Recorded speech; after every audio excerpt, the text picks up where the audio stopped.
Welcome to the Morning Formation. I'm your host, Papa Kilo. Today, we have our guest, Marine Corps Sergeant John Peck, joining us.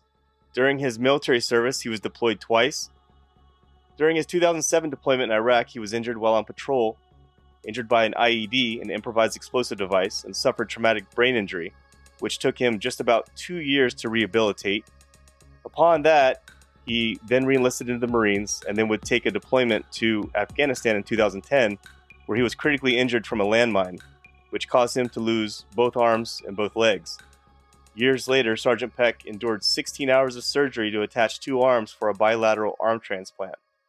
Sergeant Peck now has a book, which is titled Rebuilding Sergeant Peck, which has, by the way, I want to mention to everyone out there listening, is not a pornographic publication, as he stated on his most recent podcast with Rietta and Connie a few weeks ago.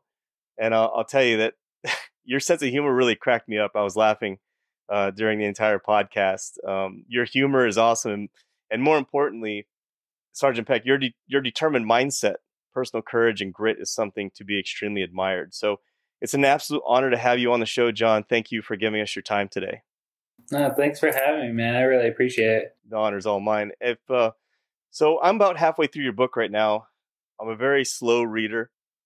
Even though it's only 200 pages long, it's going to take me a couple more weeks to get through it. Upon reading your book, I related to a lot of your upbringing when you were living in Illinois, as far as like coming from a broken home and kind of going from place to place. And, things didn't smooth out for me until I was almost 17 years old. So I understand that you had to persevere, adapt, and overcome at an early age. Can you tell us a little bit about how you grew up and what led you to eventually join the Marines? Yeah, so it was just me and my mom from the beginning and everything. We kind of, moved around and a lot and everything. So we really didn't have like a very stable, not really stable, like a very stable foundation, I guess you can kind of say. Kind of moving around a lot. Mom had to work like multiple jobs and stuff like that. So I didn't really get to see too much of her. I mean, you know how that is. It's kind of hard, especially when you're growing up and everything like that. And then also, I don't know if you played sports when you were younger, but you know how that is. Kind of like if you're raised by a single parent, and especially with, being a little boy and everything, and, going to play like football, not having a parent there to kind of like cheer you on, that kind of like sucks and everything. That whole situation was kind of hard. And then, seeing your friends and their parents and everything is kind of like, womp womp. But I kept, busy with that kind of stuff.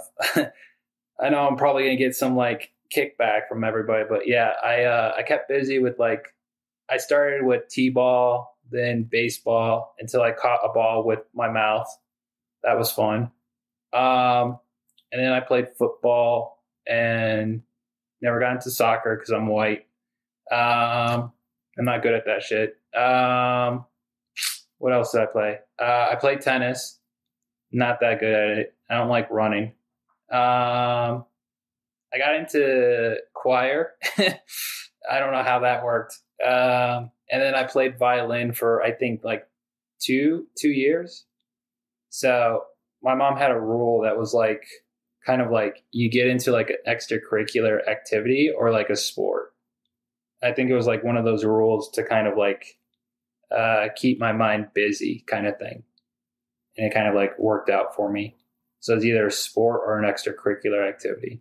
I can actually relate to a lot of that because I was the same way too. I could relate to the beginning of your book when you were talking about, your upbringing and how things were very unstable. I do think not to like self-diagnose because that means I'm diagnosing myself, but not to diagnose my mom. But like looking back, I do think that she does have like psychological issues, and it's more prevalent. I think that's the correct word. Sorry, that's my TBI kicking in. I do think there's issues going on now that I'm older and wiser, and I can kind of see more of like the red flags, and I wasn't really aware of them when I was younger. So I do think there's behavioral issues, and I wasn't really aware of them when I was younger. So like I did kind of think that I was bringing the issues on myself, but I do know like all of a sudden it's like, oh, by the way, put your hands on the table for taking a piece of gum from my purse. I'm going to take a wooden spoon to your hand. I'm like, for a piece of gum? Really? I'm going to go to school with my hands black and blue for a piece of gum? Really? Okay. And literally, I mean, you know how that is. Like your hands, I mean, your hands are black and blue. And I mean, to your younger listeners, they're probably like, that's child abuse. But to our like older generation, yeah, that's right. Yeah. And then I think it was like 12 or 13, like tried to reach out to my father and everything. He was in Texas and I went there and I was supposed to be there for like 3 months. And, it just turned out to be 3 weeks. And I mean, it was this whole situation with he said, she said, and he actually reached out to me, I think during the virus and everything. And I keep forgetting to reach out to him again. It was this whole situation where like, apparently she was trying to get money from him or something, or he thought that she was trying to get money from him. But what I was told was his new wife and his new son, or his new wife wanted him to make a decision between either me or her and his new son, is what I was told. And of course he chose them. So he called my mom to come and get me. And like I said, I was only there for 3 weeks and everything like that. So yeah, I actually read that part in the book. I mean, and then I turned into this angry, little 13-year-old. And that's when all the little mishaps with the whole law and like stealing more, and then more anger issues started to happen. But yeah. Yeah. And then so you finished up high school in Illinois? Yeah, I finished high school in Illinois, and of course, typical Marine style. I got better in the more physical stuff, more of the. I fell asleep a lot in math and science, but I still did well in that stuff. I didn't do so well in English, of course, but somehow I actually just took a semester of English and I got an A in that. I still don't know how I did well in that. But yeah, I graduated in 2004. And then, I took about a year off, and I just got an apartment with my friend because I wasn't going to live at home underneath, I was 18 years old and wasn't going to live like they wanted. Did I have 2 jobs at that point or 1 job? But I wasn't going to be home by like 10 o'clock. And I was like, this is, kind of bullshit. Like, what? Sorry. But I was like, this is kind of BS. Like, why am I going to be home by 10 o'clock if I have 2 jobs? Like, that basically means that unless I'm working, it's kind of like I got to be home right away. So I was like, you know what? I'm done. And yeah, I had enough of it. So I moved out and everything. I lived in my car for, I think, maybe a good 3 weeks or something like that. And I had one of those wind up alarm clocks, and I was working 2 jobs. Me and my little terrier dog, he slept in the passenger seat. I mean, he didn't pee or poop in my car. I took him out, and we slept in the car. And yeah, that was our life for 3 weeks. And so when did you finally decide to, and why did you decide to go into the Marines versus any other branch? I actually tried the other branches, but I was too tall I wanted to be a fighter pilot, believe it or not. I was too tall for the cockpit. I was 6 foot, 6'1". So they told me that I was too tall for that. Oh, wow. I assumed all those guys were like 6'1", like studs.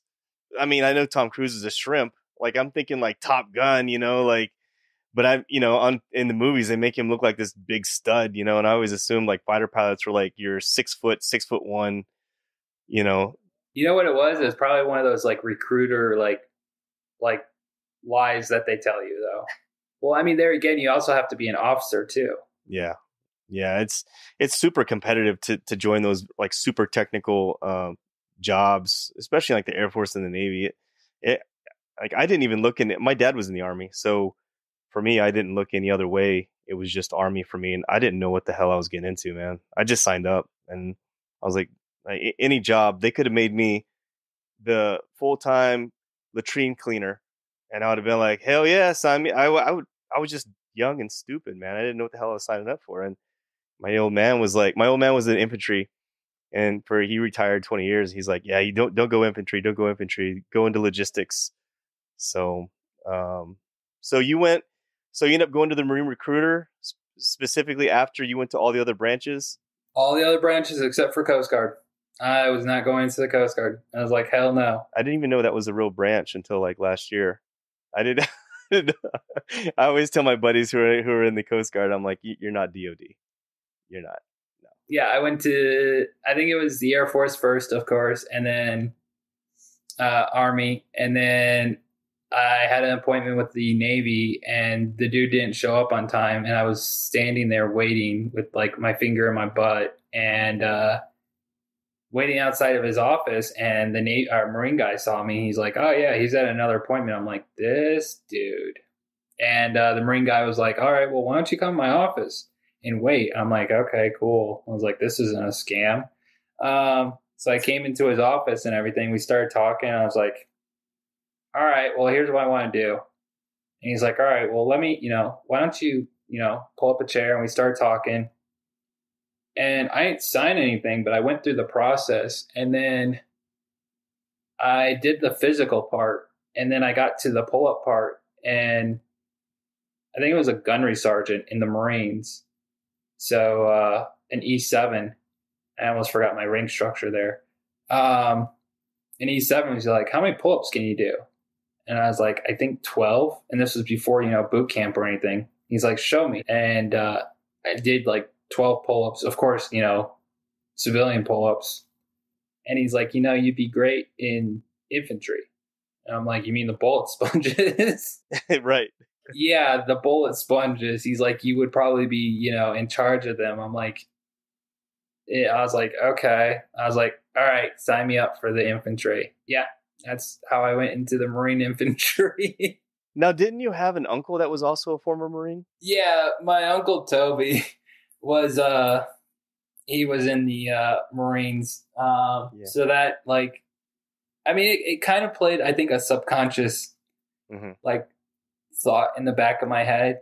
It wasn't like one of those, like, hey, this is going to, like, it wasn't one of those things that's going to pay patronage to me or pay patronage to him or anything like that. But right. It's one of those things that, it's kind of like, hey, this is patronage to him. Right. You heard him talking stories growing up, and, it sounded in the book like he was probably a very impressionable, I don't want to say like sort of a father figure to you, or he was. I wanted to actually pay more. I wanted to give him more of like a spotlight to him, if anything, to be honest. Like, I wish there were parts of the book that we could have actually honestly deleted more than anything and given more of a spotlight to him. It's just, it happened. Like, unfortunately, creative control was out of like my hands. Because my Uncle Toby, like, as you read, I'm not sure where you are, but as you read, he's like not there anymore. Yeah, I noticed that where I'm at right now, he's kind of not there. He gets mentioned and he gets highlighted, and then I noticed he's kind of not a part of the picture anymore. But you're saying he was kind of a part of a picture the entire time. Yeah. So, like, all right, let me ask you: have I already lost everything? Have I already lost my arms and legs in the book? No, not yet. No. Okay, then I won't spoil it then. Okay. It's going to strengthen a particular thing that you have. Let's put it like that. Now I've kind of re-incentivized you to like get to that part. I'm going to finish it tonight. I'm going to finish it tonight, man. Seriously, like, just the very beginning, I was thinking, yeah, like, that was me. Like, part of my life when I was growing up, man. I lived in a women's shelter for about a year and a half, and I think you mentioned something like that too, right? The dry powdered milk, man. Oh, well, that and like sharing the bathrooms and the laundry area, and like I related to all of it. I just remember, like I remember myself how embarrassed I was to stay in that women's shelter, and my friends didn't know. And I lived in a small town in Ohio. They would follow me home after school. I was so embarrassed to go home. Like I would just walk around the town for like 2 hours, waiting for them to get hungry to go to their house, and then I would sneak back to where I was staying. So yeah, man, right off the bat, I mean, the book had me hooked. Even though I know you said that there's parts in there that you wish were, subtracted and added and whatnot. Just the general portion of your life growing up, I was hooked on it because I could relate to a lot of it. I know that's the one thing like I had a problem with, was because like I was kind of like, who's really going to relate to this? Because there's like different things. I'm kind of like, well, I'm military. I'm like, okay, well, people are going to be able to relate. Some people are going to be able to relate to that. I'm like, all right, well, I was in a woman's shelter briefly. I think it was like maybe 3, 4, I can't remember, between 3 and 6 months. Like, so like, I mean, there was like domestic abuse with like the stepfather. So, I mean, there's like a lot of people, like emotional, physical abuse. Like there's a lot of people right there. Who hasn't really honestly thought about suicide right now during this coronavirus? Seriously, right now, like I'm pretty sure a lot of people, not a lot of people, but like, especially like, our brothers and sisters right now, like, especially people with like PTSD and stuff, like being separated is not like helping, their mentality. Like, and in some states it's terrible. Like in California, they completely shut down outdoor dining. They literally shut down almost everything for a certain time. So your mental health, and staying indoors and stuff has been, for a lot of people, has wavered.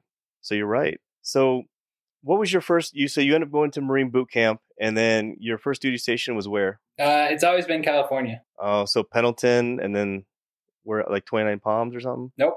Pendleton. All the way. Oh, wow. So what'd you think of Pendleton? I liked it for one sole reason. Which was what? Because it was in a great location. I want to know. Oh, okay. All right. So your entire time, which was how many years was that total? Before the Afghan injury, it was, so I enlisted in 2005, and then I was injured. So I enlisted in 2005, and then I got injured in Afghan in 2010. So 5 years. And your first deployment to Iraq was in 2007, which you were stationed in Al Anbar province? Yeah, Al Anbar. So I understand that when you came back from Afghanistan in 2010, the doctors had to slowly cut more of your arms and legs away due to flesh diseases. I was really shocked to learn that you had to locate and find the opportunity to get the bilateral arm transplant. I had assumed that the physicians would have known about this opportunity and automatically shared that information with you. So can you tell us a little bit about how you found the opportunity and what the process was like of getting into the program? So like the doctors at Walter Reed, I mean, they're great and everything. Like, I'm not going to discredit them. Like, they like saved my life, like multiple ways than one. I mean, not only like mentally and everything like that, but like, yeah, like you said, they when I first got injured, like I lost both my legs, like right above the knee, or if not, like below the knee. Of course, it depends on who you talk to, but and then the flesh-eating fungus just kept eating my left leg all the way up to the hip. Like I don't have a hip on my left side.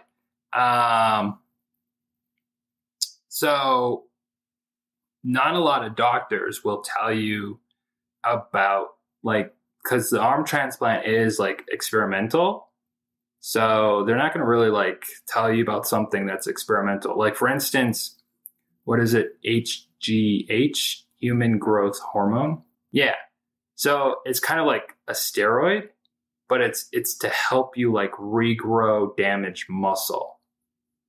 So like for me, like this isn't like my right arm, like that's like his excess like fat.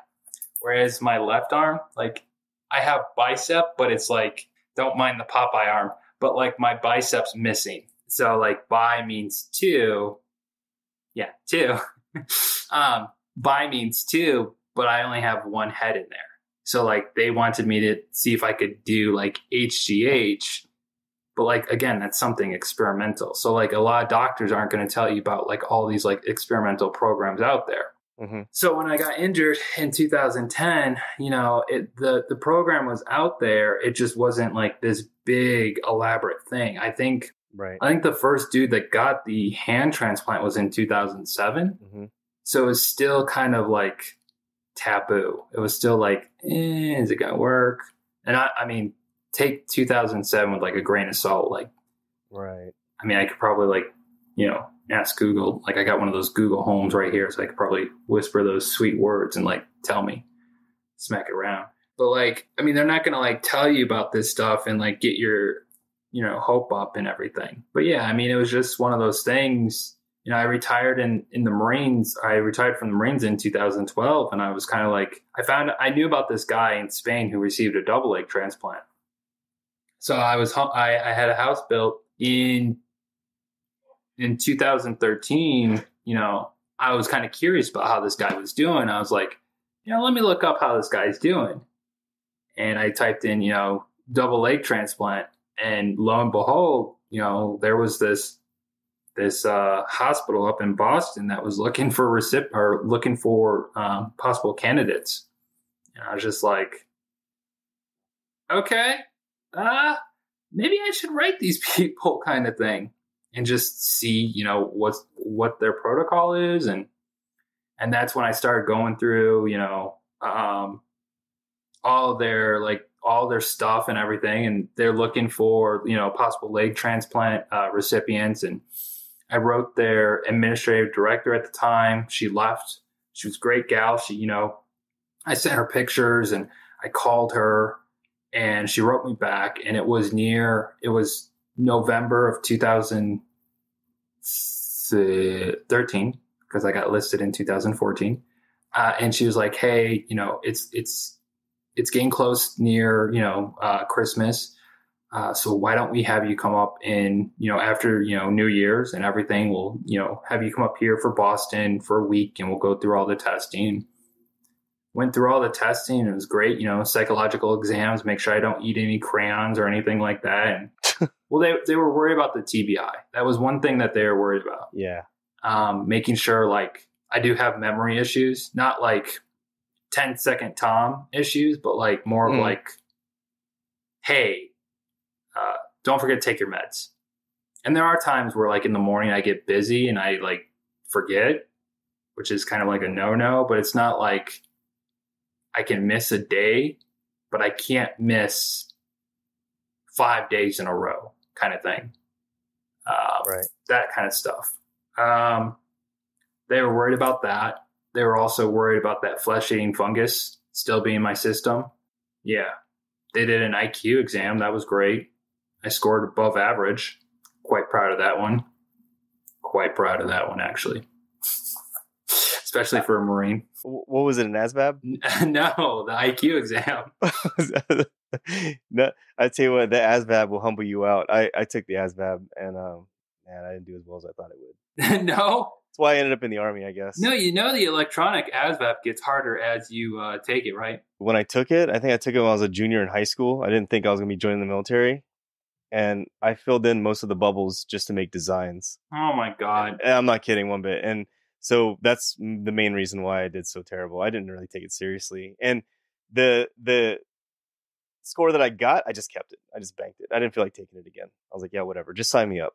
I'll do whatever. What did you do in the Army? I enlisted in the National Guard. I was going to go active duty. And then my dad was like, no, I want you to go to college. So I enlisted in the National Guard. When I went active duty as an officer, I joined the simultaneous membership program my junior year at my college, went green to gold. So I went from a corporal to a cadet. And then the day I graduated with my bachelor's degree, I put on my butter bar. And I spent most of my time in transportation, riding around Iraq, transporting PX stuff and prisoners and mail. That was another one too. You endured so much from the critical injury. And then what also followed was what seemed like a messy divorce, but now you're remarried. Would you mind sharing a little bit about how you and your current wife met? Sorry, she actually brought me some pretzels. It was dinner time there. Yeah. That's why I was like, you scheduled this right at 5. Yes. We actually met through Match. So I was on Match. Actually, we both were. She just got back from Hawaii. She's like been to like 40, well, more than 40 countries now. I probably have to say like close to like 65, probably going on 70 countries now. On Match, you can like see when like people like straight up like read your messages or don't read your messages, just delete your messages. And I got kind of smart at this.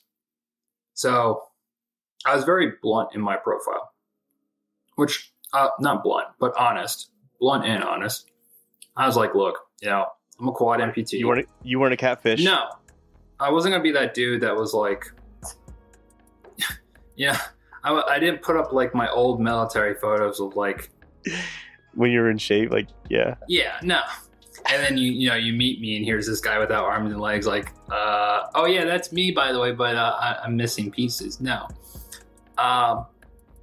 So that's the thing. I was up front and I was honest. Right. And so that's the thing is like these women, I'd write them, these letters and everything like that. And they'd look at my profile. They wouldn't even like read my letter sometimes. They would just basically delete my letter without even reading what I wrote.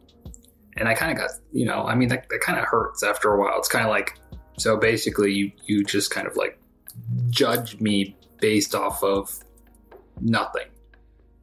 And I understand it. I mean, your first thought is like, this dude doesn't have arms. This dude doesn't have legs. Like, yeah. I mean, the leg thing isn't really that big of a deal.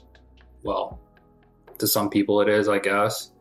Yeah, I can't go in sand and blah, blah, blah, and I can't go for runs. But, like, I guess the arm issue is kind of a big deal to some people. Because that means, like, you're not really independent per se. But, like, there's a lot of shit that I could do. And like a lot of people underestimate me. And that was probably their own downfall.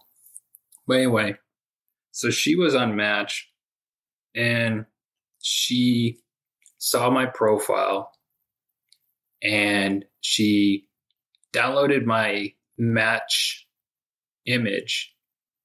Then she did a reverse Google search on my image and came up with my Facebook profile. And then she sent me a message on Facebook after looking at my Facebook profile, making sure I was real. And it was about, if you put it on like paper, it's probably about 2 paragraphs. And she's like, my name's Jessica. I saw you on Match. I just wanted to let you know, I really liked your profile and everything. I found it really sweet, very endearing. I found it really funny and, all these like, very like just very sweet and upfront things and everything like that. And I don't have that many pictures because I haven't finished setting my profile up, but I wanted to write you on Facebook. That way you can see my profile here and you can see that I'm a real person. And that's why I wrote you on here. And I was like, okay, stalker. And that's all I said. But she wrote 2 paragraphs. I left it alone. You wrote back, okay, stalker? That's all I wrote. Like, she wrote 2 paragraphs. I wrote 2 words. Send. And I left it alone for like 2 hours. And, like, I thought she was like one of these, like, camera models. Like, you know what I mean? Yeah. Like those girls that's like, hey, baby, come and like watch me, flick the bean. Yeah. Like, come click on my link thing. I'm just like, okay, I'm not playing with this. Right. But she didn't respond. So that was like a that was one of those things like, okay, she didn't respond. And usually these girls like respond, like you can say whatever you want. Right. Like a generic thing. Yeah. Reply. Right. Exactly. So I was like, all right, it's not one of these camera models. I'm like, all right, cool. So I was like, hey, I'm really sorry, but you got to understand, like, I get lots of these like fake like things. And I told her, I was like, I'm really sorry. I thought that's what you were, blah, blah, blah. And so we started talking. I think it was actually that night. She came over at like 3 or 1 o'clock in the morning. And I was like, she like pulled, like, cause in Virginia, you have to take the 95 and to get into my town where I was living, into my town. I was like, hey, any chance you can get me a monster when you get there? And anyway, in this little subdivision where I live, her phone stopped working. It usually, all phones stopped working until you get to my house area. This one night, it just worked. And the reason I bring this up is because my house was a new construction, and your GPS drops you off a good 2 blocks before you get to my actual house. And it just happened to work that night. Otherwise, she's like, my house was like in the middle of the, well, not my house, but the subdivision was in the middle of the woods. Right. So that'd be sketch. Yeah, it's like it's in Virginia. So basically, it's like I lived on a Civil War battlefield. So let's put it like that. Like it's like one of these places where it's like you feel like you're gonna get killed. Like she's like, is this where I go to die? She's like, I'm going to this dude's house, but he doesn't have arms and legs. What's the worst that's gonna happen to me? Right. It's like a balance. It's like his residence isn't on a map anywhere. Yeah. It's in the middle of the woods. Yeah. He doesn't have arms or legs. I don't know who he is. He's a stranger. Yeah. It's like it's teetering and tottering back and forth, right? But he's military. Adapt and overcome. And I did a reverse visual search on him. Yeah. So I do know a little bit about him, right? So she's like back and forth, like stranger danger or safe. Yeah, exactly. So she swings by, gets you a monster, and ends up at your house? Yep. And the next morning, I cook her eggs. I burn her bacon, in which somehow I'm great at making bacon and eggs, but that morning I burn everything. And I had maids that came early, and my mom decided to drop by. And I'm just like, meet Jessica. Met her last night. You ready to meet my mom? You ready to meet some of my best friends? I move fast. And my mom just, because at that time my mom was helping me out. Yeah. And mom just walks in my door and I'm just like, okay, I'm gonna go. Yep. Right. That's actually a good story. So then from there, you guys just start dating, and then you guys get closer. And yeah, I mean, there's something to be said.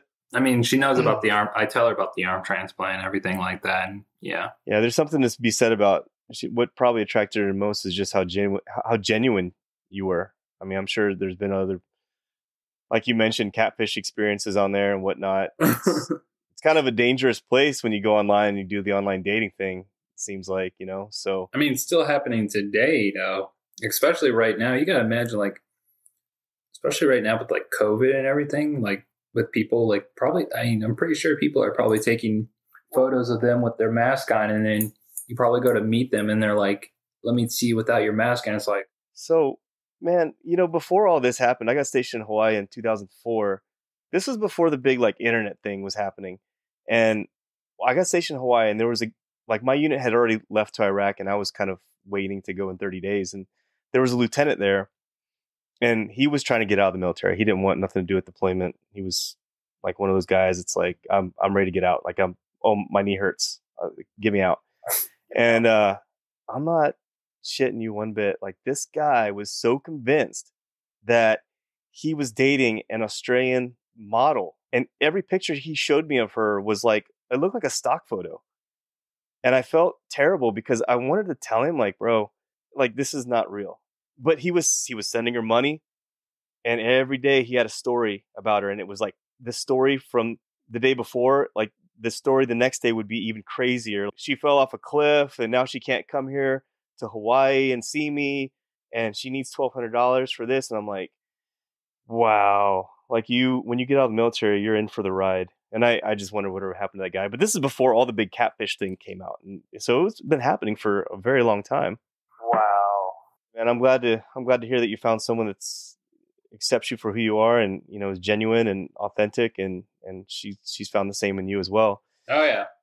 Your overall grit, toughness. No, we gotta be honest though. Like, dude, like there's been a few bad days. Like my mentality, like I can be up, but then there's like days where I'm just like right now I'm like in my man cave.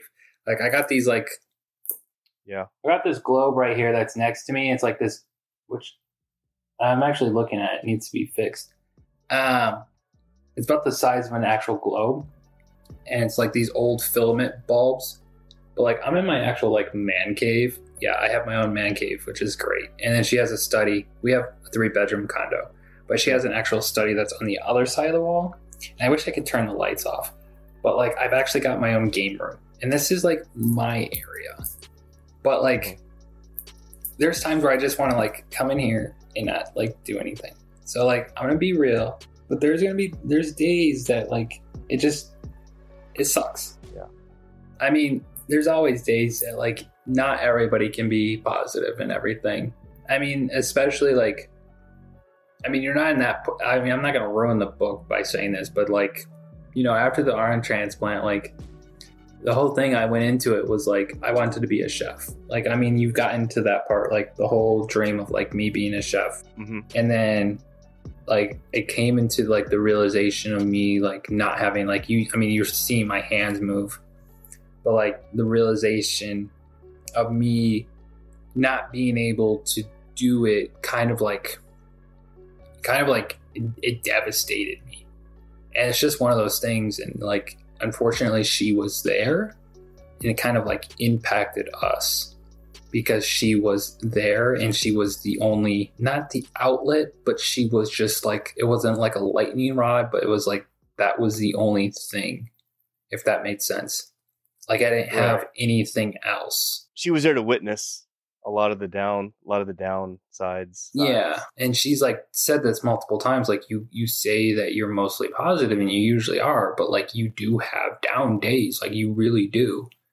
And sometimes it's very hard. Like you need to be honest with, you know, yourself and everybody else. Like, but you do have down days, and when you're down, you're down. And I mean, that's the thing though. And that's what I try to like tell people. It's like, you know, and it's okay. I just don't want to like put it out there. Like, yeah, the perseverance and everything like that, like that still holds true. But like, right. Yeah, I do. I mean, it's still like, I'm still trying to figure out like my little niche, what I kind of want to do. I mean, even with Rieta and the foundation that we're trying to set up and everything like that, it's still, that whole thing's still like a work in progress. I mean, it's just kind of like the life after military is, I mean, yeah, I could be happy with just playing video games all day, but it's not really like at the end of my life, I don't want to be that person that's on my deathbed and saying, I wish. Right. I want to say, I'm so glad I want to do that.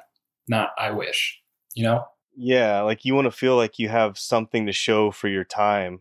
And yeah, I mean, you want to see the fruits of your labor. Yeah, that's exactly why I started this podcast, is because I could very easily go in the house and watch DVR and get fat and whatever, but I can't do that, man. Like, and a lot of my buddies are like, wow, come out, have some beers and let's get shit-faced. And I'm like, I got to work on my podcast.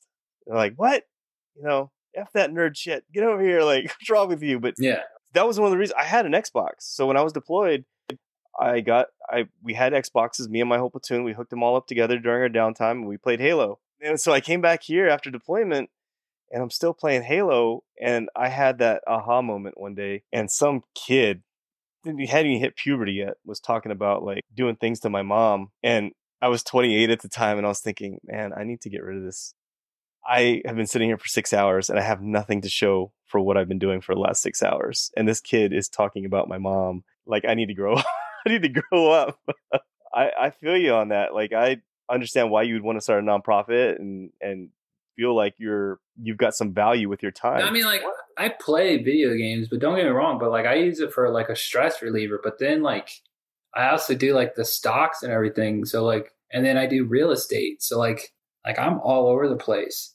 So yeah, I mean, there's things where like I'll use it for like a stress reliever because right now like I'm not really like I'm losing weight because I'm doing like a lifestyle change and everything like that. Like right now I'm like eating like low carbs and everything, not like keto, but like she brought me like pretzels, but like I'm only allowed to have like the servings, so I can have like a fistful of carbs for each meal. Dude, I lost like 7 pounds in 3 weeks.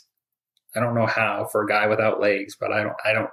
Well, it helps when someone's telling you like what you can and can't eat, and they're actually monitoring you. For me, like I gotta sneak in snacks and potato chips late night and all that other crap, man. It sucks. And so I think right around the age of 35 is when you start feeling the metabolism. See, 35. That's what I'm doing. That's when you got to watch it, man. That's when it hits you. The metabolism, the high metabolism, it no more goes down, and then after that, you start getting your little belly, and you go to your 20-year reunion. You're looking like you're 60 years old. So you gotta watch it, man. Didn't have a 20-year reunion or 10-year reunion. You didn't have a 10-year reunion? No, all the cool kids had one. They didn't allow all of us. I didn't. Yeah, my high school was not that great either. I think there was only like 5 people that showed up to our 10-year reunion, and I don't think we even had a 20-year reunion. So I'm going to mine. I'm kicking all of them out. Well, you know what? Honestly, if you go, I mean, you're going to be better off than a lot of the folks you thought we're gonna do great. These, and then no, they added me to the Antioch Community High School reunion page, and like, oh, we need a speaker, and I was like, well, I could volunteer to be the speaker, and everybody's like, well, we really don't want a sad story, and I'm like, wow, a sad story. That's a little judgy. Hold on. I'm sorry. I didn't think my story was sad, but like, all right, I'm just gonna like go grab my AR-15 and go sit on the pier real quick. Like, thanks, guys. I thought my story was inspirational, but that's cool. Yeah, that's a little judgy. You don't want a sad story. I mean, this was before the arm transplant too. Like, this was back in like 2014. Still though, I mean, yeah, that's not right. I could really hold on. I got blown up once. I re-enlisted. I got blown up again. You're still here, and now I'm awaiting an arm transplant. Hold on. And then one paramedic, and then I was like, and then I can talk about perseverance, grit, strength, inspiration, overcoming obstacles. And one guy was like, well, I'm an EMT and I lost friends. I'm like, you lost friends? He's like, yeah, I saw a guy die on my stretcher. I'm like, did you know him? He's like, no, but I lost him. Bro, I literally lost one of my brothers. Like, we're not blood, but he's my brother. I'm wearing his bracelet on my arm. My brother. How many times has anyone seen that bracelet and thought that it was something for you? I actually started wearing it. Like, I lost the one that my lieutenant gave. Like, he's now a cap. Well, I think he might actually be more than a captain, but I actually initially lost the one that my captain gave me, and I had to reorder it. I'm kind of shamed about that one. So the one that's on the cover of the book, I lost that one. And now I had to order this one. I don't take this one off though. Yeah, I have the metal one. These things tend to break, so I've had to get different ones over the years. But do they break really? Yeah, well, because I used to train jiu-jitsu and stuff, and I would take it off, take it off, put it on, take it off, put it on, and it bends back and forth. But yeah, I mean, a lot of people think that I'm like allergic to something, so they think that's like a medical band for me, and they don't even ask. Oh no, nobody even looks at me. Yeah, I'm invisible. Yeah, man, a lot of us feel invisible when it comes to that kind of stuff, honestly, like, because no one's even asked about it. No one even cares or whatever. It's just like, okay, well, whatever. And then when I do tell them, they're like, well, I didn't know that. I thought we were allergic to bees or something. That was a medical thing for you. No, it's not. So do you do you feel like overall throughout your life, was there one person that you can say made you the person that you are today, as far as what we talked about, your perseverance, your strength, your grit, your toughness? I know you do have your down days, but by far, to be in your situation, to go through what you've been through, I know that you've had dark days, but overall, you've had quite a bit of strength and grit to get through those dark days. Is there one person in your life, maybe your Uncle Toby or anyone, that you can attribute to you having that strength? I don't think there's really one person that I can equate that to, though. That's kind of the problem. Unfortunately, there's going to be like maybe different people you can draw attributes, like draw from, but like, there's really not going to be like one person that I can really say like has given me that like needed push or anything like that. Unfortunately, though, everyone's got their pros and cons, and I can definitely understand what you're saying about that. So you mentioned that you did a documentary when you did your podcast, Henrietta and Connie, and you said that having the cameras in your face for 3 days was uncomfortable. Would you ever sign up for another documentary or any type of reality show? Oh God, a reality show? I don't know about that. Everybody's got a reality show now. Everybody's got a reality show, but a lot of people have reality shows that don't really need them. Right. Just the idea of not having privacy is why I mentioned the reality shows. It seems like, documentary reality shows, they're always wanting to be there all the time. And, yeah, would you ever sign up for something like that again? You know what? It was to be brutally honest, it was a fucking hassle. There were things like, do this again. I'm like, bro, I'm cooking and I don't want to burn my food. Can you flip it again? You're going to ruin the sear on my steak. And then they didn't use the footage.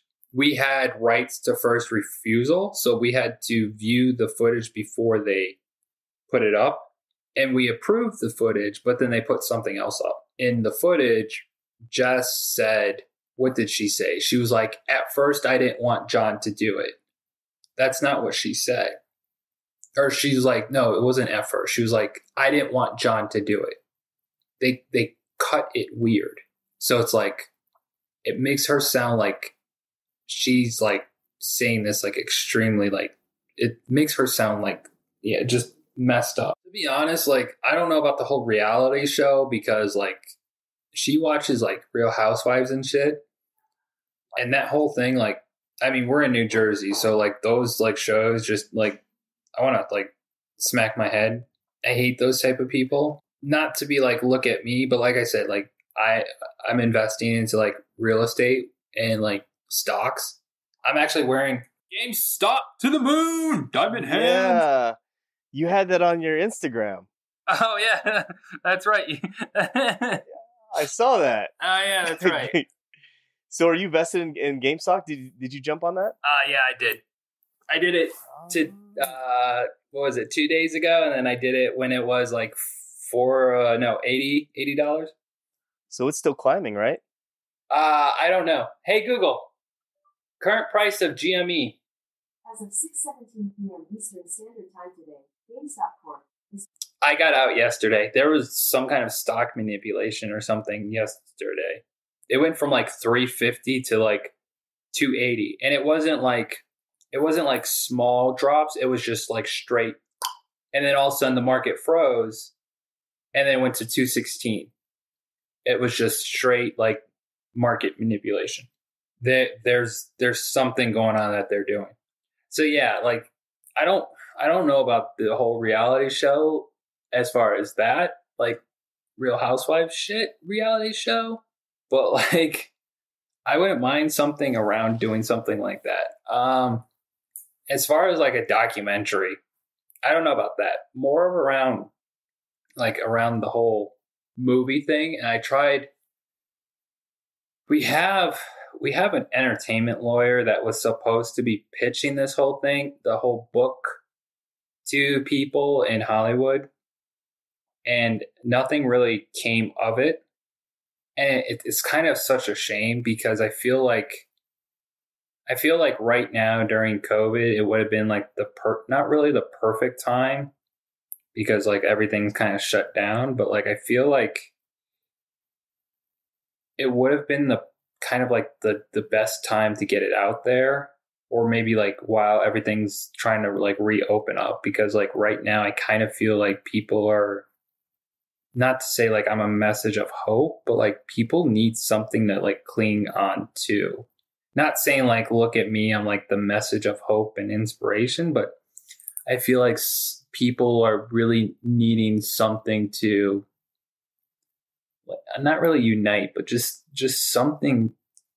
It's hard to put into words, but they need something. I would say something valuable, because there's so many things that people cling on to that are not of value. And you mentioned like the housewives of wherever, New Jersey, Orange County, or whatever.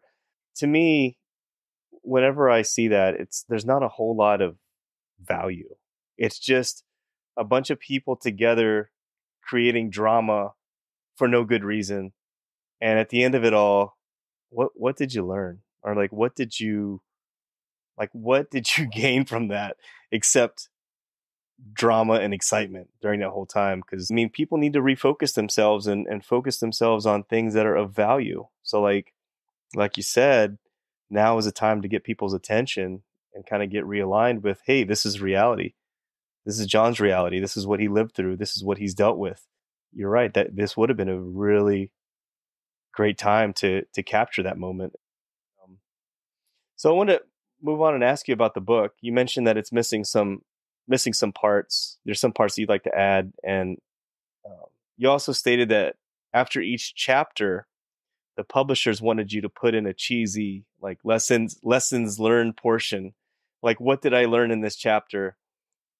What's the biggest thing that you'd either add or subtract to the book? I don't know. So like, yeah, that's one of the things. The publishers really wanted me to like, at first, like I got like a lot of kickback. At first, they wanted me to like turn into this very motivational, like after each chapter, it's what I learned on this chapter. And it's just like, I'm not going to do that. And I kept pushing. I'm like, I'm not doing this. I'm not doing this. The chapter structure alone would have been ridiculous. Like we would have had to rewrite like all the chapters. I'm like, no, I'm not. No. A lot of people were fired. Not a lot, but like a few people were fired. People you fired? People were fired at the publishing house. I don't think because of this, but because I don't know. I think we would have probably also pushed for more like in our contract as far as like we were supposed to get help from like a publicist to kind of like promote the book better. We were told that they were going to help us. We were the ones who were doing all of like the PR. And like initially, like in the book, it does say like, you know, at the beginning it says, look, I'm not, and I'm really not, like, I really don't like podcasts. Perfectly fine. When I did the Fox and Friends, like, I don't like the fame. I really don't. Like, I don't like the spotlight. I hate spotlight. I shrink. Like I start to go like this. Like, I don't like the spotlight. I remember you mentioning that, like, as far as the White House, when you went there, that it was hard for you to sit up there and take the spotlight. I hate it. I really don't. I don't like being recognized. I don't. I'm the dude that would like run away from it if I could. But like, I know like this book could potentially help somebody. So like, that's one thing I wish we would have done was like get an actual publicist to like would have helped us. Like they said they were going to. We were supposed to get on The View and we were told that they were going to do it. Not The View, but we were told that we were supposed to get a publicist. I'm like, oh, okay, awesome. And never happened. A publicist was supposed to help us. And then Megyn Kelly or something like that. But then, you know, I don't know what happened with Megyn Kelly. I guess the show, I don't know, whatever. And then as far as the book, I mean, it's structured well, but I think there needs to be like light more shed onto. You haven't gotten to me getting injured, so I don't want to like ruin it. But like, there's a part like after Boston happens, like me going up to Boston. So like my mom is supposed to be the one that goes up to Boston with me, and it just kind of like she's just not there. And it's very weird. And I wish that the truth actually came out in the book. And it's because the co-writers got close to her, and I feel like their relationship their friendship kind of like took over the writing. And I'm not like trying to throw anybody underneath the bus, but it's just they kind of like took her side. I'm trying to like, that's not true. Like, that's not true. Like, like this is how it went down. Like, she told us that she's not coming up to Boston. Like, as a typical Marine, I had a plan for everything. Like, this is how, I had everything planned out. Like, I had 8 hours to get up to Boston when I got the call. So if it was snowing or if there was a bad storm, first plan was I was going to take a plane. I had the JetBlue president, the owner or CEO of JetBlue. So if that didn't work, I was just going to buy a plane ticket. Or I'm sorry, I had the, CFO, then the next person, then his secretary, blah, blah, blah. And then, I had Veterans Airlift Command. I had multiple plans to get up to Boston within 8 hours. I had plans for my 2 dogs, my service dog, and then my German Shepherd. My buddies were going to run to my house, once a week, run the water through the lines. I had everything set up. I had multiple plans for everything. Everything was taken care of. And then when I got the call, I went up there and Jess got up, Jess was at work. And I called her after I got off the phone with the doctors, and I told her, I was like, hey, by the way, they think it's a match, but they're not sure yet. So she was like, okay, well, I'm going to stay at work, but, keep me updated. So we hung up, and I kept texting her and everything like that. And she called me back, and she was like, hey, I'm heading home. I've got laundry in the washing machine. I'm going to go try to dry it. Keep me updated. After a few hours, the team called me, and they're like, hey, it's a match. No rush, though, which is kind of weird. That's kind of like a little kind of like the Marine in my head started to play like detective. I'm like, why is there no rush all of a sudden? So I told Jess, I'm like, all right, here's what you're going to do. You're going to pack a bag, and you're going to meet me at the airport. You're going to take an Uber. Don't bring your car. Take an Uber. Pack a bag. Pack your bags and take an Uber. Meet me at the airport. We're hopping on JetBlue or whatever. And I'll pay for the Uber. Mom, you're going to drive me. And then, in 2 weeks, I'll call you, Mom, and, we'll figure out how you can get up there. So, me and Jess, we meet at the airport. Me and Mom say goodbye, blah, blah, blah. We go up there. We're all crying. We're fine on the airplane. Jess is crying. Everybody's crying except for me. I'm just like stone faced. I'm like, I'm good, until they wheel me away into the operating room, and then I break down. I'm like crying. I'm like, don't let me die. I'm literally like, don't let me die here. Like, the one moment I remember is like this like Asian lady, or Asian nurse. I think she was she's the lady who was like checking my vitals. Have you ever watched that show 600 Pound Counting? No. Have you ever watched any actual real show that like, or actually any show like Grey's Anatomy, the nurse that checks the vitals? Yeah. Mm-hmm. That person, that nurse that watches the vitals, she like sits there and like does this, and then she puts her head, like her face like this, and she's like, I'm not going to let you die. I'm like, and then she puts the mask on my face. I'm like, I don't want to die. Yeah, I wake up like 16 hours later, and I have nerve blockers both in my shoulders and everything. But yeah, my body naturally pushes out the nerve blockers. But how long were those nerve blockers in there for? A day. But I was still like doped up on meds. So yeah. So I think around 2 days, or maybe it was a day, it was when we talked to my mom and everything. And that's when she's like saying like, I'm not going to come up there. And that's when it's kind of like, wait, what? And before, I just got the breathing tube removed from my throat, and my doctors are like straight up telling Jess, she's like, make sure like nobody like stresses him out. Like, stress after a major surgery is like a big no-no. Like, this isn't like getting your appendix removed or,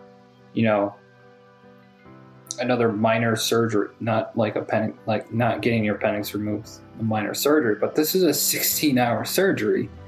This isn't, something small. This is 16 hours. Like, do not stress him out.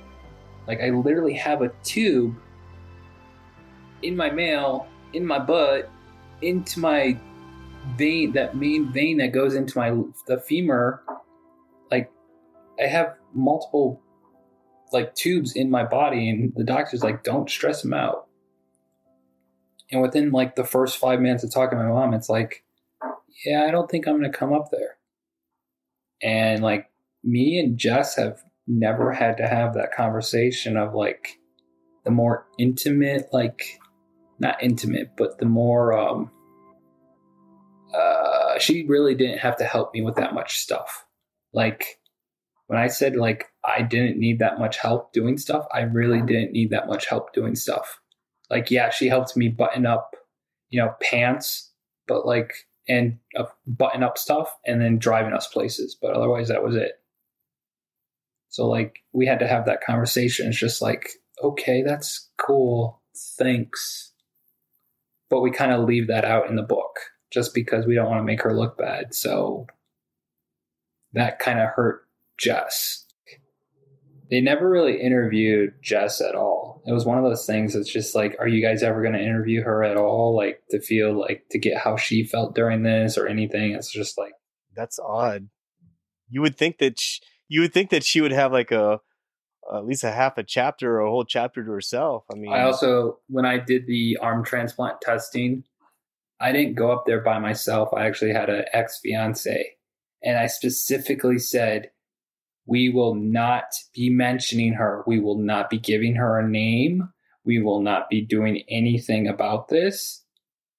And there's, as you can see, there's 2 co-writers, and they said, and they actually put a name on her. And I think they actually named the chapter Finding Love or something like that.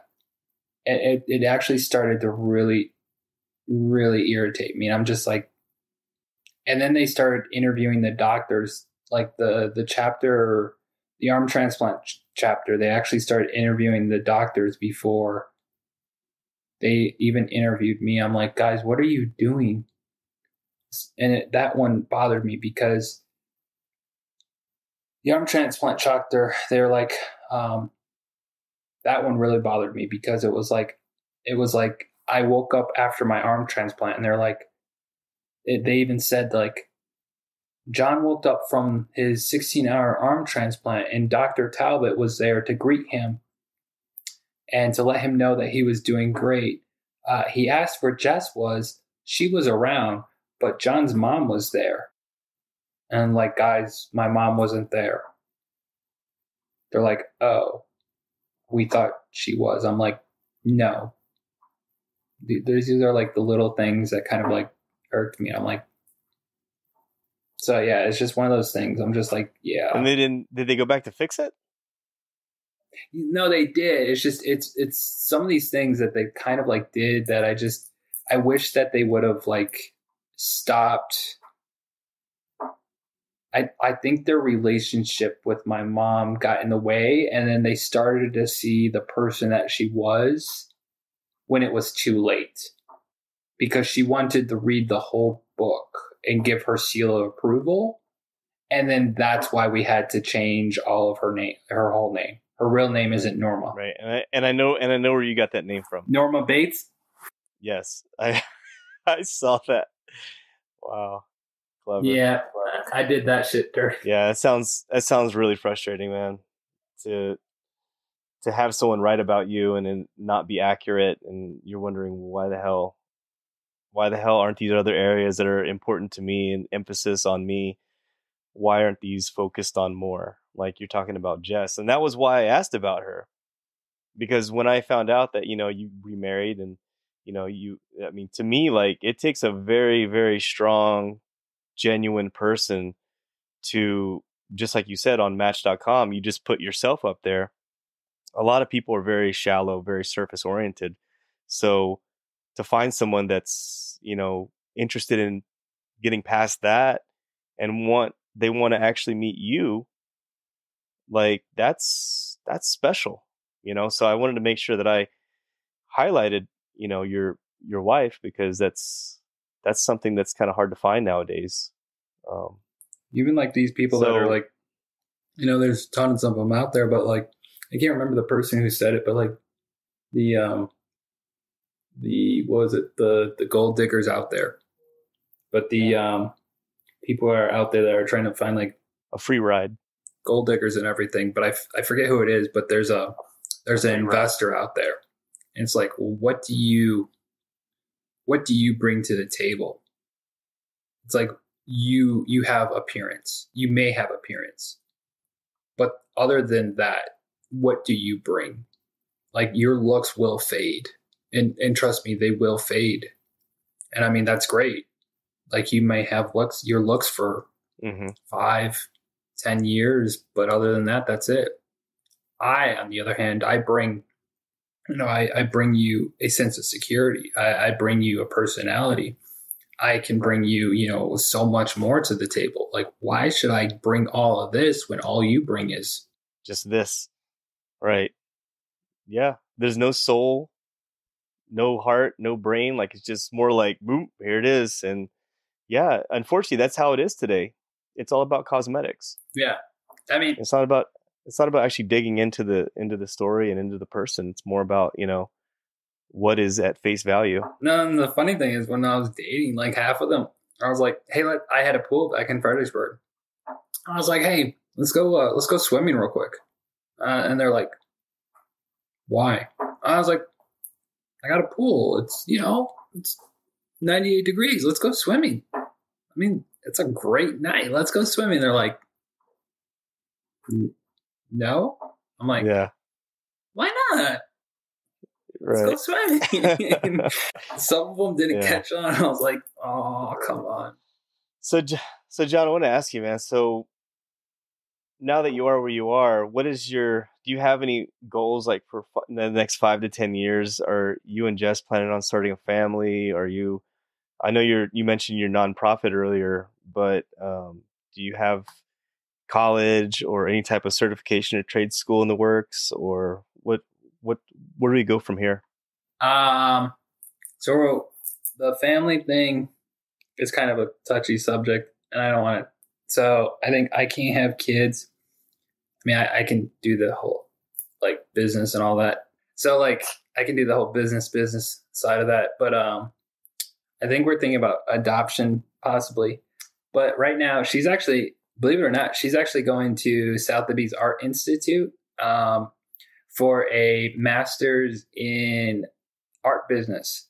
So she's going to either do work, not in a gallery. I think she is going to work in a gallery or a auction house, or something around those lines. I mean, she constantly changes, but yeah, so she's going to be dealing with, like, art and stuff like that. So that's great. As far as me, I was thinking about kind of more of a political career, but unfortunately in this area that I'm at, I don't think my conservative mindset would unfortunately fit. Even nowadays, like, I mean, some of my Marine buddies, I'm just like, even with this whole, like, I tried pointing out to one of my Marine buddies, I'm like, right now, like, with the thing that they just passed, I'm like, bro, like, they just passed, like, what was it, HR1? Like, with the federal government passing that, I'm like, that's unconstitutional. And he's like, no, it's not. I'm like, the federal government interfering with state elections is unconstitutional. He's like, no, it's not. I'm like, that's unconstitutional. Okay, I'm done. But, like, even my Marine buddies are just calling me, like, names, and it's just like, I can't do this. So I was thinking about doing that, but when, like, I have my own Marine friends who are just kind of like, yeah, my own brothers calling me, like, just wrong, like, just calling me out. I'm like, all right, if my own brothers are doing that, I don't think I want to do that, because if they're doing that, what are my own opponents going to do? Yeah. Especially if we're going to stay in this area, I don't think I'd go very far. So I'm more of a moderate conservative, even with that though, like I said, I don't think I would go very far. So it's frustrating because you can't really be a moderate anymore. It's either you're way over here or you're way over there, and I'm just like, because I'm the same way too. I'm a moderate, and yeah, but to many people, I'm not a moderate, and I'm like, no, I am. I'm more for like people just leaving people alone. Just Right. as long as you're not doing harm to another person. Yeah. I mean, I was gonna attend Columbia, but I almost had it lined up. I really just had to, like, I actually had the application. Like I said, I had a semester underneath my belt. They wanted me to do one more semester, and I was enrolled in that second semester. I started it, but then I dropped it because I was just like, this, no, I don't feel like I'm going to go very far now that it looks like we're going to stay in this area. So I'm like, I'm not going to do this. And Jess was like, well, why don't you run for senator? I'm like, do you realize as senator, I would basically be down in DC? And like, again, like, I'm not going to get elected in this area as a conservative. Like, there's no way. So, I mean, that's kind of out. And then there's a few things that we've got on the books as far as with this whole Battle Buds Foundation. So it's still kind of like in progress. It's very, very weird. Not weird. It's kind of like this program, like Big Brother's Big Sister kind of idea. Let's say me, right? I need help. Lots of it. I've got issues in the membrane. We all know that. But let's say I need physical help, right? I've got these, how many controllers I got? 5? Yeah, I've got one PS5, one Xbox, one PS4, and 2 Nintendo Switch controllers. But I've got these like little remote control hangers that I want to hang on the wall, but I can't physically do it. I put an application into our Battle Buds, database, and I say, hey, I need somebody to come over, just help me hang this out. And you're in the area. You go and you sign up for our database and you say, hey, I've got some tools, I've got some time. Does anybody need any help? I'm great with, blah, blah, blah. Or, I'm good with, emotional support or anything else. I can catch a beer, get a beer, whatever. It links us up through an algorithm and says, all right, you would be great with John, and it connects us. We chat and we say, all right, hey, hey, are you free on this day? And it connects us. So it's kind of like that kind of mindset and that kind of program. And it's up to us as the individuals. As we're adults, though, we are going to have to we're going to make it so we release liability from the foundation, though, because we don't want to, get sued down the road if you drug me or I drug you and something happens. And then we're also thinking about a few other programs. So the other program was kind of my idea. So it was the Big Brother, Big Sister program, when I was younger. But it was more of one of the things was when we get out of the military, we lose our way. When we're in the military, we have a time, a place, and it's very structured. You must be here. You must do this. And then we lose that purpose. Not that purpose, but yeah, we lose that purpose. And then we lose it. But I'm in New Jersey, which, I'm in northern New Jersey, but I'm right outside New York City. And the one thing I like doing is I like helping single families and, families, especially I helped, not to pat myself on the back, and you'll read about this, but I helped 6 families this year during Christmas. 6 Brooklyn families for, cause ever since 2010, I help every year during Christmas. And it's one of those things that I like doing to give back. Now that I'm in a better place financially, I can help give back. But ever since I was younger, I've done this. I've been part of this Big Brother, Big Sister program when I was younger. So why not take a military veteran that's been properly screened through background checks and everything like that, and making sure that they're okay up here, first off, and they're not going to hurt these kids. And why not pair them up with a at-risk teenager and see if we can kind of link them up with a hobby that they're both interested in. For instance, me with cooking. or me with like a kid shows interest in like the financial department, or like, I don't know if you're like into mechanics or something like that, or computer programming or something like that, and kind of get them to kind of like give the veteran their purpose back, while at the same time kind of taking that teen, like changing their life, their life path. And then this is away from the foundation. So like, I don't know if you had this when you were younger, but like, home ec, I've been wanting to do this for a while, but like home ec, like, I don't know why we got rid of this program. How come kids aren't being taught how to like make food and like balance a checkbook?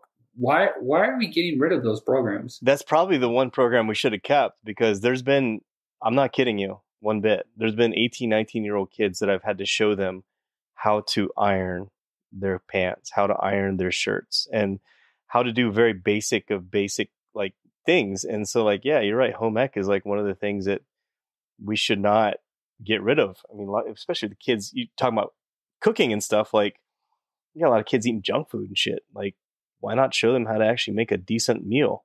Well, I mean, we shouldn't be allowing kids to like Charlie Clerk said it the best, but like a gap year between high school and college.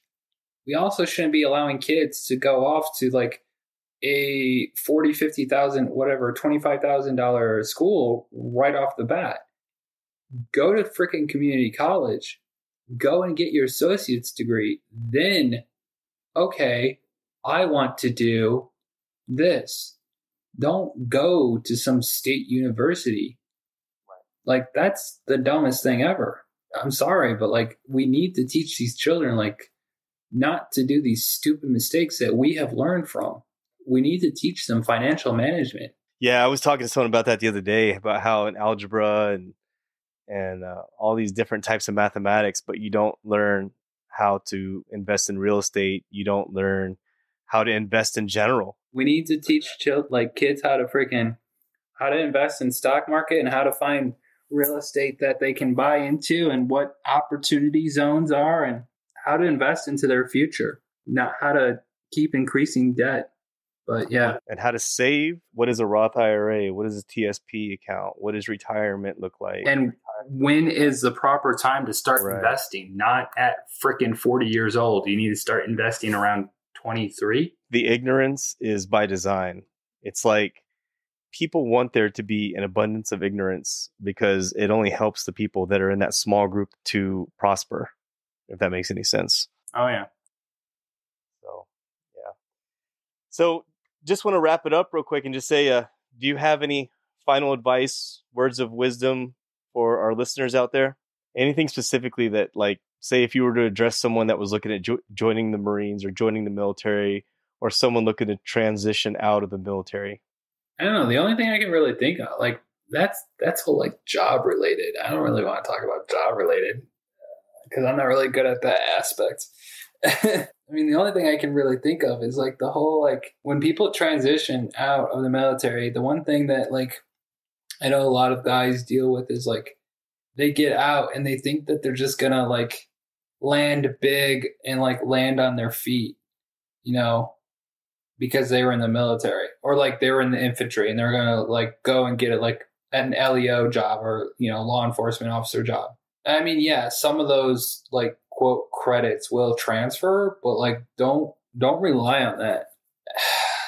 I mean, you got to have like lots of things lined up though. That's the one thing. And I mean that also contributes to suicide though too, because that's not taking the easy road out, but at the same time, you kind of just give up, and there's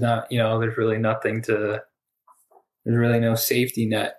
I always tell people to invest in themselves when they're in the service. When you're in garrison, you're not deployed, try to make yourself go to the education center and work on some type of certification, because like you said, it's not enough to just put that you were in the Marines or in the Army or anything. It's not enough. Like, you have to have more than that to be competitive. I mean, when I re-enlisted, I was only supposed to go to Afghanistan. Then I was supposed to I was going to be doing a lat move to culinary.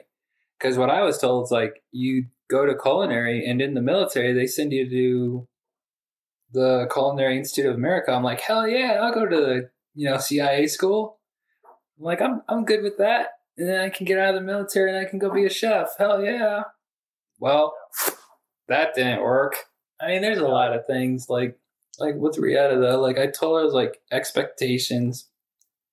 That's the hardest thing. Is like, when I went into the arm transplant program, I had a lot of expectations, and I actually broke it down to the mathematical equation of me actually like being able to be a chef and everything. So I knew the actual percentage of me like actually winning the next Food Network star, and it was like quite low, like very, very low. It sounds like that's still a route that you might want to go, is the culinary route. Nah, I don't have enough grip strength and dexterity, and I wish, but no, I just don't have enough. Oh, okay. It's fine though. I still like to cook. I mean, I do cook, but I can't do it professionally. That's all. Well, you can still pivot and work on the nonprofit that you talked about, and I'm looking forward to that. Rietta was telling me a little bit about that, but I think that's a great idea that you mentioned earlier about linking people up. Yeah. Like battle buds, and because we live in a society, man, where people don't really socialize a whole lot and we don't talk to each other. Oh, yeah. We're just go, go, go. So finding someone that has like-minded hobbies and ideas is few and far between. Sergeant Peck, I want to thank you so much for your time today. I'm going to finish this book tonight, and I'll be messaging you tomorrow, letting you know, because you definitely kind of gave me some points in here that I'm interested to reveal. And Rebuilding Sergeant Peck, it's available now. I bought mine on Amazon. Buy it, check it out, take a look at it, get to know this gentleman. He's got a lot to offer as far as his own story as well. So, and you can check him out on Instagram. If someone wants to get a hold of you, what are some of your platforms that you use? Probably Instagram is probably the best. I'll make sure in the show notes that I link you on there. But what is your username on Instagram? Quad 2 double amp. Are you going to get that one? Quad 2 double amp. I'll actually put it on the show notes. So if you're interested, you can add it to the Instagram as well. But yeah, so I'll link it up in the show notes. You guys take a look at it. I'll also put a link for the book as well that you can find on Amazon. Sergeant Peck, thank you for your time. Absolutely, man. All right. Everyone, thank you for tuning into the Morning Formation. This is Papa Kilo and Sergeant John Peck, and we're out. Bye. You've been listening to the Morning Formation podcast. I hope you found today's materials helpful and of value to your current situation. You can connect with me on Instagram at _morning_formation_podcast, or you can connect with me via email at theformationpodcaster@gmail.com. Also, I would like to thank my partners at Act Now Education for their support. Authenticity, community, and trusted is what you can expect from all members of the Act Now Education team. You can link up with them today and learn about some new free educational resources on their Facebook, Instagram, LinkedIn, or at their website, actnoweducation.com. Whether today's show took you back to a nostalgic time or helped you think about tomorrow, thank you for tuning in, and I look forward to seeing you again. Stay safe and stay motivated. Warriors, fall out.